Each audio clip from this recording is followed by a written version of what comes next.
મહુધા કબ્રસ્તાનમાં ગંદકી બાબતે અને ગેરકાયદેસર પ્રતિબંધિત નશીલા પદાર્થોથી થતી ગંદકી બાબતે મહુધા નગરપાલિકામાં લેખિત રજૂઆત કરાઈ। મહુધા કબ્રસ્તાનમાં વિદેશી દારૂની ખાલી બોટલો કચરો નખાતા સામાજિક તત્વો આ બાબતે મહુધાના મુર્તઝામિયા મલિક દ્વારા મહુધા પાલિકામાં લેખિતમાં રજૂઆત કરી। મહુધા રેસ્ટ હાઉસની સામે શ્યામ આર્કેડ અને રાધેશ્યામ કોમ્પ્લેક્સની પાછળ મુસ્લિમ સમાજનું કબ્રસ્તાન આવેલ છે, જેમાં આ સામાજિક તત્વો વિદેશી દારૂની ખાલી બોટલો કબ્રસ્તાનમાં નાખે તેમજ નાસ્તાના ખાલી પેકેટ અને દારૂની ખાલી બોટલો પણ કબ્રસ્તાનમાં નાખે છે, જેથી મુસ્લિમ સમાજની લાગણી દુભાય છે।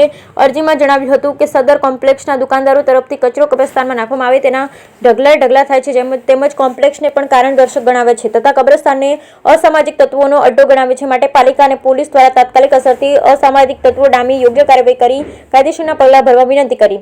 મુર્તઝામિયા મલિકે અરજીમાં તેવું પણ ઉલ્લેખ કર્યો હતો કે કબ્રસ્તાનમાં દારૂની ખાલી બોટલો જે તે વ્યક્તિ દ્વારા નાખવામાં આવે છે તેમના ઉપર યોગ્ય કાર્યવાહી કરી અને કાયદેસરના પગલાં ભરવા વિનંતી। Bureau report Nishar Shaikh, Mahudha.